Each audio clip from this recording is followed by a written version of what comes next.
Manoloana ny adihevitra be dia be izay mandeha ao a Madagasikara dia namoaka ny fomba fijeriny ity ramatoa ity, ny fomba fijeriny manoloan'ny adihevitra mikasika ny hoe mandika lalam-panorenana satria ny fanolorana ny fandaharan'asa hanatanterahana ny politika ankapobeny fanjakana.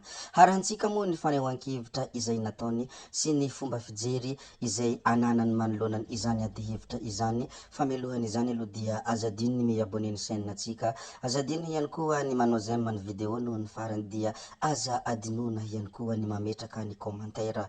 Zay ary no ela andeha ataontsika izany fanaovana abonnement izany, mialohany hiresantsika ny zava-misy sy ny hiresantsika ny fomba fijeriny manoloany izay adihevitra izay. Ndao ary tompoko lahy, ndao ary tompoko vavy.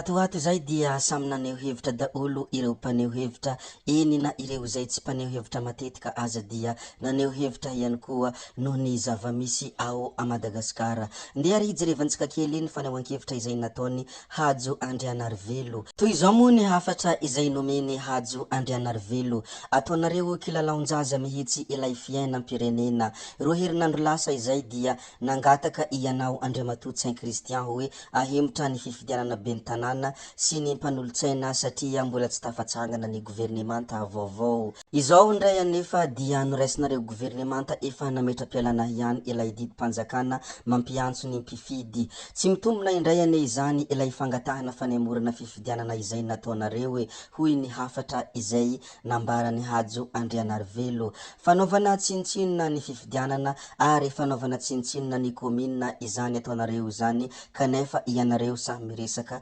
décentralisation émergente hoy Hajo Andrianarivelo. Izany ny hafatra izay nomeny Hajo, izany ny fanehoan-kevitra izay nataony koa dia ampahafantarina ianareo. Ndeha resika hijery ny fanehoan-kevitra n'olona hafa indray mikasika ny raharaha mafana ao a Madagasikara. Nanao resaka misy volombava erity anareo soa miara-manana Dizarefa, ary ny resaka misy volombava izay nataony dia ny hoe izany hoe voatendry automatique nimpody niaraka amin'ny PM ve ny gouvernemanta nanao démission collectif hoy ny fanontaniana izay napetrany. Fanendrena vaovao taorian'ny démission ilay any PM ka tokony nirosona ny fanendrena membre vaovao. Ary nametraka baraingo izy ny amin'ny hafatra izay nomeniny hoe andao atao hoe randria PM vaovao no teo fa tsy ilay teo aloha. Misy ve ireo mpikambana efa nanao fialana niaraka tamin'ilay teo aloha, tsy misy fanendrena vaovao hoy ny baraingo izay napetraky ny herity anarasoa miara-manana Dizarefa.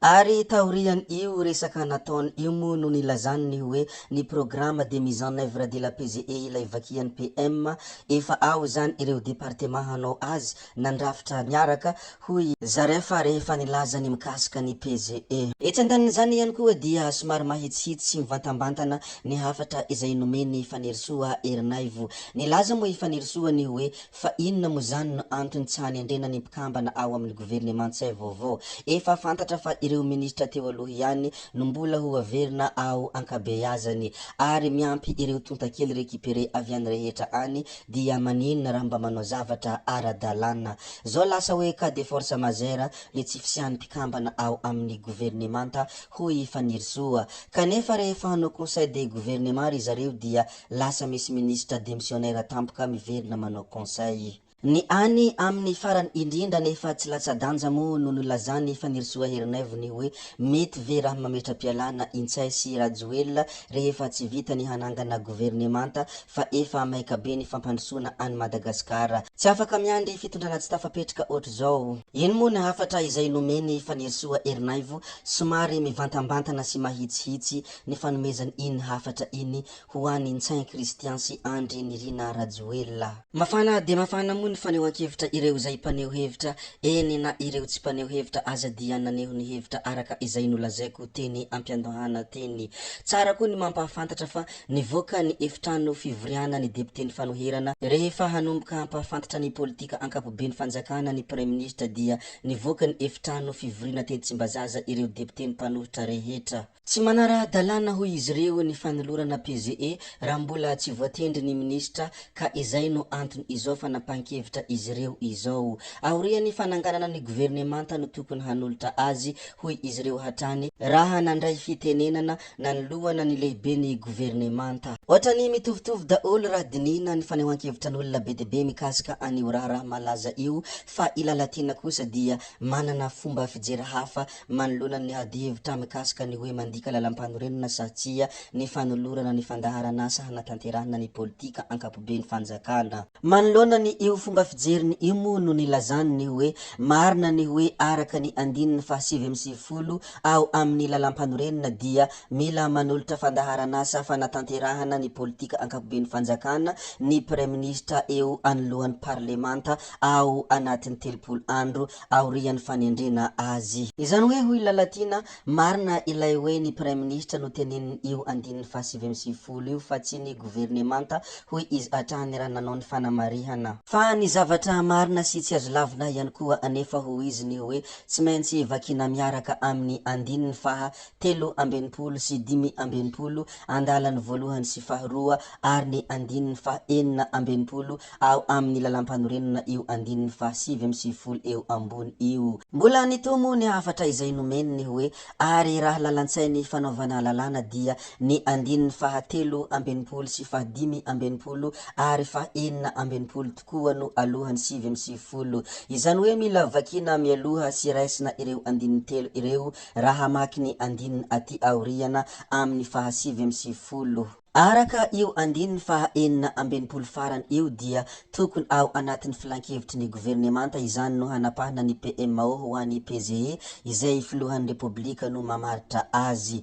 Marina izay fa izao no mila tsy ahivina hoe ity namana ity rehefa nanazava efa tamin'ny janoary 2024 ny PGE no voafaritra ary voatapa-kevitra ny gouvernemanta tamin'ny janoary 2024 ihany dia efa nandinika sy nanapaka ny PMO mifanaraka amin'io PGE io tao anatin'ny filan-keviny teny amin'ny lapany mahazo arivo. Koa satria tsy niova ny PGE dia tsy niova koa izany ny PMO enti manatanteraka azy amin'ny ankapobeny. Afaka mitondra fanitsina kosa ny praiministra ary izay indrindra no mampety ny fanolorana eo anoloan'ny parlemanta ankehitriny satria hoy ihany ilay andininy faha 7 hoe raha misy fanovana goavana dia tsy maintsy atolotra eo anoloan'ny parlemanta koa izany ary afaka mitondra sosikevitra ny parlemanta ny praiministra raha teo dia tsy niova fa Andriamatoa Tsain Christian ihany hoy Ilalatina raha nanazavazavany mikasika an'ity resabe ity. Ny hamaranako azy angamba hoy ity ramatoa ity dia ny hoe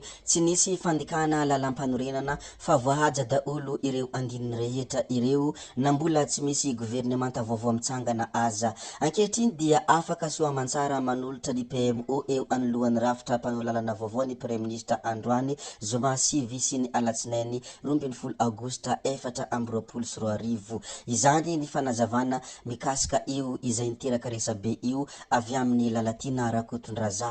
Ny hamaranantsika ity video anankiray ity dia ireto hitantsika amin'ny sary ireto moa dia resaka kianja filalaovana baskety. Nahazo kianja filalaovana basketa ny tanora any amin'ny distrikany Andilamena. Notanterahana ny talata 4 aogosta 2024 ny fanolorana ny kianja vaovao filalaovana baskety ho an'ny tanora ao amin'ny distrikany Andilamena. Nanatanteraka izany tany an-toerana moa i ramatoa Seheno Rahely Erson Rakotondrazaka filohamboninahitra ny fikambanan'ny vadiny zandary izay vadiny ministra délégué misahana ny gendarmerie pirenena. Falka tena faly moa ny tanora raha vantany vao nahazo ity kianja filalaovana basketa ity. Zay koa ny namarana ny video antsika ry tompoko vavy sy tompoko lahy satria ajanonantsika akeo ny amin'ity video anankiray ity fa mbola manentana anareo ny mbola hanaraka ny video manaraka izay alatsaka ato. Zay fa tsy ataony alavany resaka hametra veloma izay veloma vetivety ianareo fa tsy hoe veloma koa mandrakizay gaby hoe tsao tsao amin'ny manaraka indray eo veloma tompoko lahy veloma tompoko vavy.